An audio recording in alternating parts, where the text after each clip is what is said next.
Après être proclamée comme l'une des colonies françaises en 1891, la Guinée devint une partie intégrante de l'Afrique occidentale française en 1904. Cette communauté, administrée par un gouvernorat général, a favorisé la construction des édifices coloniaux, dont les maisons administratives dans le style architectural français, les églises, les chemins de fer, les comptoirs, les hôpitaux et les écoles. Cette administration a aussi permis l'installation des industriels français qui ont développé les plantations de café, de bananes, d'huile de palme ainsi que l'activité minière grâce aux travaux forcés. La monnaie et l'impôt se généralisent également durant cette période. Mais peut-on réussir une telle politique coloniale sans se servir d'une des bases communicationnelles qui n'est autre que la langue ? Il s'agit bien de la langue française, cette langue par laquelle nos grands-parents ont vécu l'ère coloniale vers l'indépendance en 1958. C'est dans cette même langue que je continue à m'instruire jusqu'ici. Elle est cette langue qui, à travers le contact entre le colon français et le peuple guinéen dans sa diversité culturelle, a pu laisser des emprunts sur celle-ci. C'est autour de cette langue française que se focalise mon questionnement vu qu'elle demeure toujours la langue officielle du pays. La langue est un véhicule de culture. La langue n'est que l'expression de ce qu'est un peuple. L'imposition d'une langue dans un contexte comme le contexte colonial ne peut qu'impacter grandement sur la culture, l'économie et la mentalité d'un peuple, surtout le peuple qui est colonisé.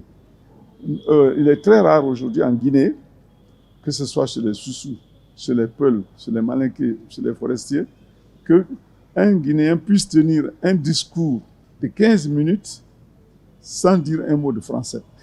Le deuxième impact, c'est donc la déformation de nos noms de villes dans la toponymie, de nos noms propres, etc.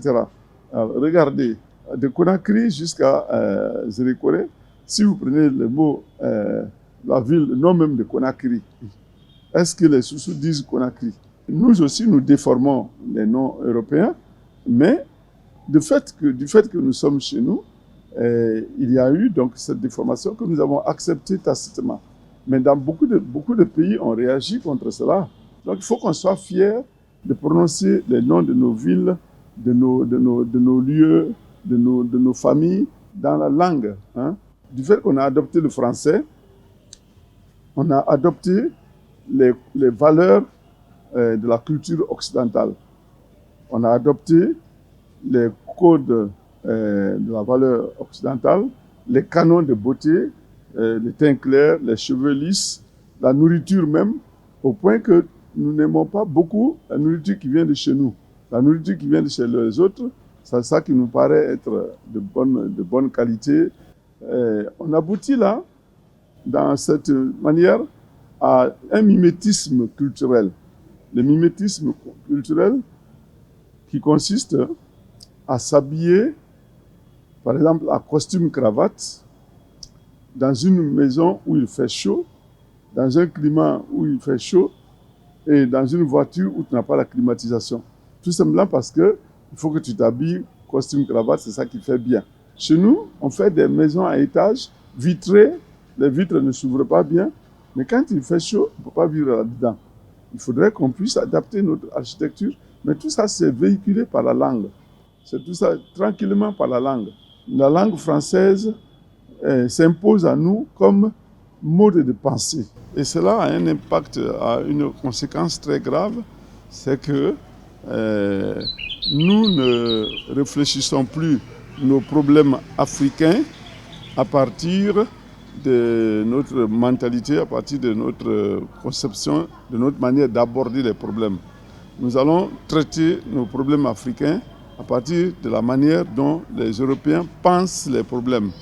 Au point que, par exemple, chez nous, en Afrique, je prends un exemple tout simple, lorsqu'on parle de démocratie, nous avons copié la démocratie occidentale, qui s'est imposée à tout le monde comme étant un modèle universel.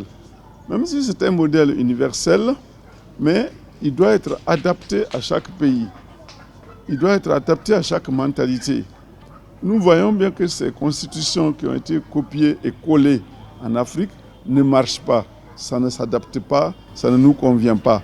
Quand les Africains viendront regarder par exemple la charte de Kouroukan-Fouga qui a été rédigée, qui a été édictée en 1235 après la bataille de Kirina et qui a prévu tous les problèmes politiques, les problèmes de transhumance, les problèmes écologiques, les problèmes familiaux, les problèmes sociaux, parce que ces gens-là pensaient les problèmes en fonction d'eux-mêmes.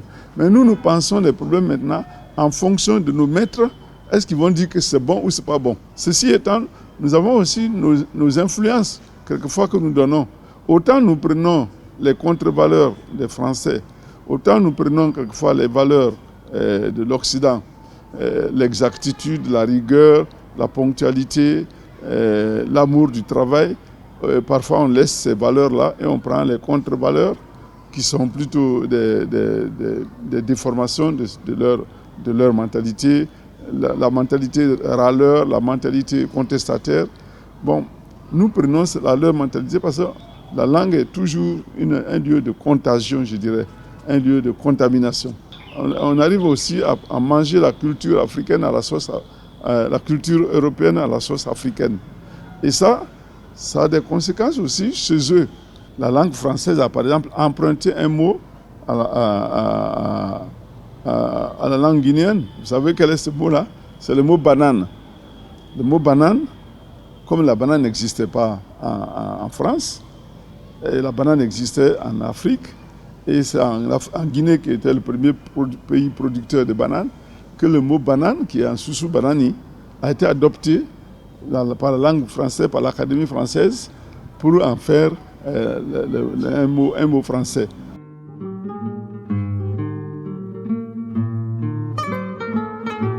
La langue française a métamorphosé la Guinée. Cela n'est pas dû que parce que cette langue, c'était forcément qu'on l'exerce, mais c'est dû à la colonisation, en ce que je pense moi. La langue française, c'est une langue scientifique dans laquelle on fait des recherches, on mène, et aussi une langue qui sert ici à former des cadres pour un lendemain meilleur.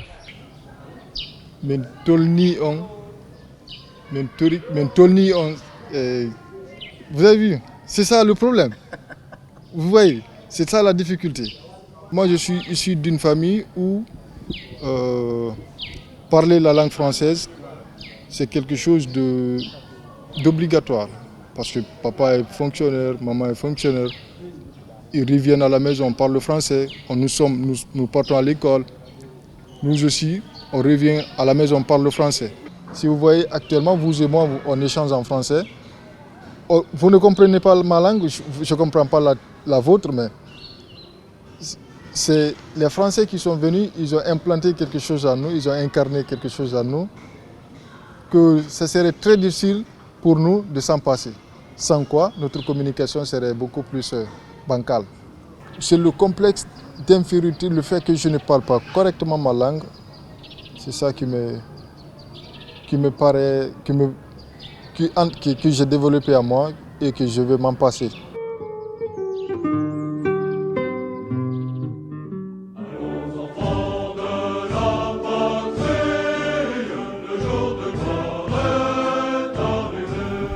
Les peuples colonisés se sont retrouvés dans de l'assimilation culturelle, plus ou moins imposée par l'usage de la langue française. Dans nos écoles, dans nos administrations, dans notre quotidien, la langue française s'est mise en mouvement. À l'école, ce que les premiers intellectuels ont étudié et ont appris à aimer et à admirer la beauté d'une langue si poétique, si chantante, si communicative, qu'au lendemain de la colonisation, c'est-à-dire 60 ans plus tard, le pays renaissant n'avait de choix qu'à adopter cette langue française, à la fois comme la langue de son administration, mais aussi comme la langue de l'accès à la science, à la technique et à la technologie. Donc, nous sommes dans une évolution qui a fait que la langue française fait partie de notre culture éducative, politique, diplomatique, administrative. Nous n'y avons pas le choix et diversement, chaque communauté linguistique subit les valeurs de cette langue.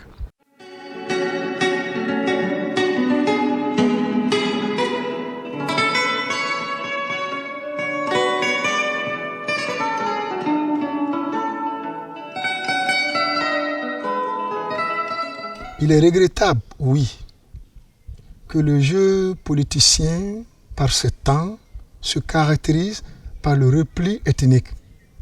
Cela va sans dire. Il est tout simplement regrettable. Pour autant, aucun dialecte, ni le mandé, ni le palais, ni le soso, ni le poulard, ne peut, par ses locuteurs, s'imposer aux autres Guinéens. C'est le temps qui va le déterminer. D'ici que cela ne soit, la langue française apparaît dans mon appréhension des choses comme une langue stratégique, transversale, non seulement pour créer une communion du peuple, mais aussi pour aller à la rencontre du monde. Nous, les Africains, nous devons rompre avec le complexe d'infériorité. Le complexe d'infériorité qui est lié à notre histoire. 400 ans d'esclavage, de domination esclavagiste, et un siècle à peu près de colonisation, et depuis on est dans 60 ans de néocolonialisme plus ou moins. Donc nous sommes encore en train de nous libérer petit à petit. Alors nous ne sommes pas encore libérés d'influence non seulement de cette langue, mais la langue véhiculant une mentalité, nous ne sommes pas en dehors encore de cette mentalité.